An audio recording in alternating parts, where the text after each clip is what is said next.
Okay guys, welcome back to another video. Today we will take a look at theorem 2.4.3. So we let a and b be integers such that a is not 0 or b is not 0. Then the greatest common divisor of a and b is 1 if and only if there exist integers x and y such that 1 equal to ax plus by. That means that if we have the greatest common divisor of 1, we can have 1 equal to ax plus by. Now let's prove this theorem. So we let a and b be integers such that a is not 0 or b is not 0. Then what can we do? So we try to prove this theorem. So this theorem is written as the greatest common divisor of a and b is 1 if and only if there exist integers x and y such that 1 equal to ax plus by. So we will start from the left to the right first. That means that we have to assume that the greatest common divisor of a and b is 1. Okay, this is my left arrow. So we have to a right arrow. Okay, we have to assume that the greatest common divisor of a and b is 1. So if you have this greatest common divisor, what do we have? We use theorem 2.4.1. That is, if you have the greatest common divisor of a and b, what do we have next? It's going to be ax plus by for some integers x and y. Okay, from this one right here, what do we have? So we gotta use theorem. By theorem 2.4.1, what do we have? So there exists integers x and y such that ordered pair, no, not ordered pair, sorry.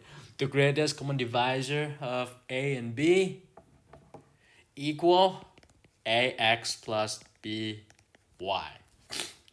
Okay, but the greatest common divisor of a and b is 1, so it's obvious that this guy right here, ax plus by, becomes just 1, and hence it's easy to show that ax plus by equal 1.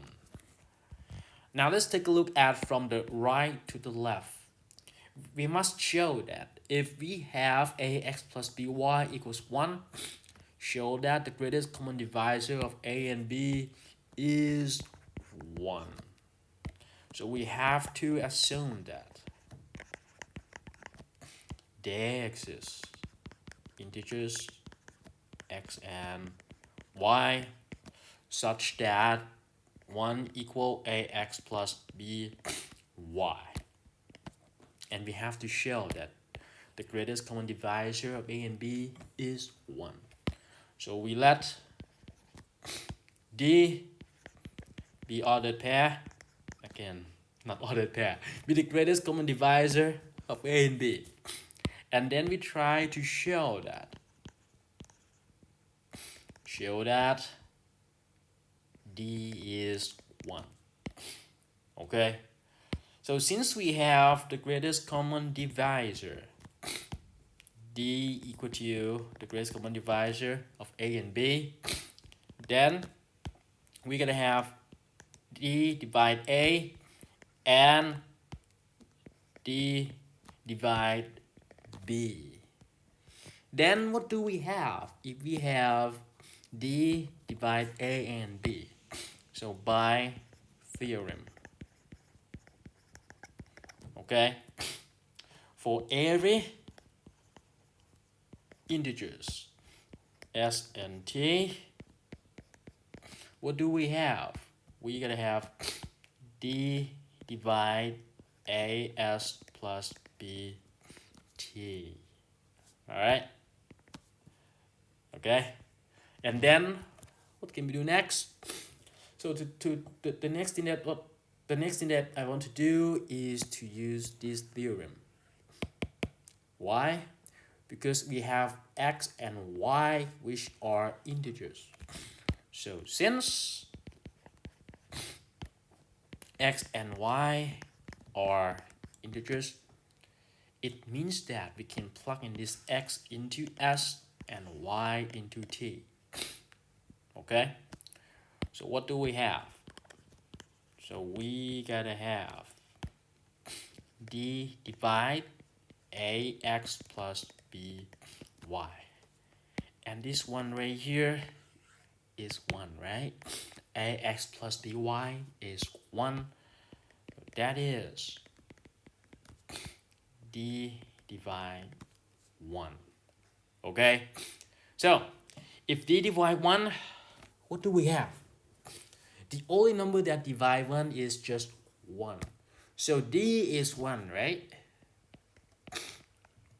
Okay, d, which is the greatest common divisor, is going to be just 1. Okay, so we have another theorem. So if you have the greatest common divisor of a and b equals 1, it can be implies that 1 equal to ax plus by for some integers x and y. All right, and that's it for this video.